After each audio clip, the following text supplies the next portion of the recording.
Salut à tous, c'est encore moi, Patrick Duval. Je vous rappelle que sur ma chaîne, je parle de tout ce qu'on peut faire soi-même. Abonnez-vous si vous aimez bricoler, il y aura plein de choses intéressantes. Et maintenant, passons directement au sujet de cette Un vidéo. ballon volant se marie bien avec n'importe quel événement festif. En général, les ballons volants achetés sont remplis d'un gaz léger et volatile tel que l'hélium. Il est pratiquement impossible de se procurer ce gaz à la maison sans un équipement spécial. Mais l'hélium n'est pas le seul gaz pouvant être utilisé à cette fin. À la maison, sans trop de travail, vous pouvez obtenir de l'hydrogène, qui convient également. Mais il faut savoir que l'hydrogène est extrêmement explosif et qu'il n'est donc pas souhaitable de fabriquer plus d'un ballon. D'une manière générale, l'expérience doit être réalisée à l'extérieur de la maison et à l'air libre. Vous aurez besoin de du papier d'aluminium, un cure-pipe, titan, taupe, attention. Alcalinité.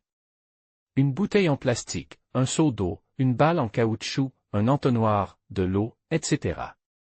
Fabriquer un ballon volant de ses propres mains. Pour réaliser l'expérience, veillez à utiliser des gants en caoutchouc et des lunettes spéciales pour protéger vos yeux.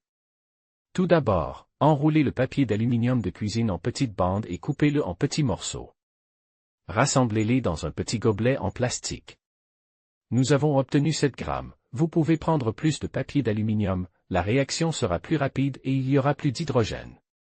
Prenez également du cure-pipe, titan ou crotte, en granules, 19 grammes suffiront pour nous. Attention, il s'agit d'une substance caustique, portez des gants en caoutchouc. En cas de contact avec les mains, rincez abondamment à l'eau. Ensuite, nous prenons une bouteille en plastique, que nous remplissons au tiers d'eau, et nous la descendons dans un seau d'eau froide. Pour plus de commodité, nous prenons un entonnoir et versons nos miettes d'aluminium et notre cure-pipe dans la bouteille, après quoi nous plaçons rapidement une boule sur le goulot de la bouteille, afin de ne pas libérer d'hydrogène. Il est préférable d'isoler le goulot de la bouteille avec du ruban isolant. La réaction commence, le ballon est complètement gonflé en 15 à 20 minutes, la bouteille en plastique est chauffée et pour qu'elle ne fusionne pas à cause de la surchauffe, plongez-la dans un seau d'eau froide. La réaction entre l'aluminium, l'hydroxyde de sodium et l'eau entraîne la formation de tétrahydroxoaluminate de sodium et d'hydrogène. Ce qui gonfle notre ballon. Lorsque le ballon est gonfle, nous pressons la bouteille pour qu'une partie de l'hydrogène de la bouteille pénètre dans le ballon. Nous serrons la queue plus fort et nous enlevons le ruban adhésif, puis nous retirons le ballon du goulot. Si notre ballon n'est pas complètement gonfle, nous pouvons le gonfler un peu comme un ballon normal.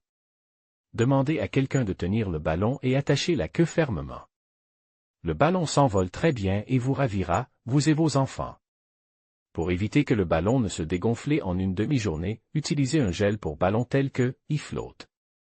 Conclusion. Au terme de cette expérience, j'aimerais ajouter qu'un tel ballon redescendra au sol après environ 6 à 12 heures de vol. Pour augmenter cette durée, vous pouvez utiliser un gel spécial, qui est pulvérisé dans les magasins spécialisés qui vendent de tels ballons. Attention, un cure-pipe, titan, molle, est utilisé pour fabriquer le ballon, c'est un alcali caustique, soyez extrêmement prudent. Ne pas approcher le ballon gonfle d'un feu. Sinon, l'hydrogène contenu dans le ballon éclatera avec un grand bruit.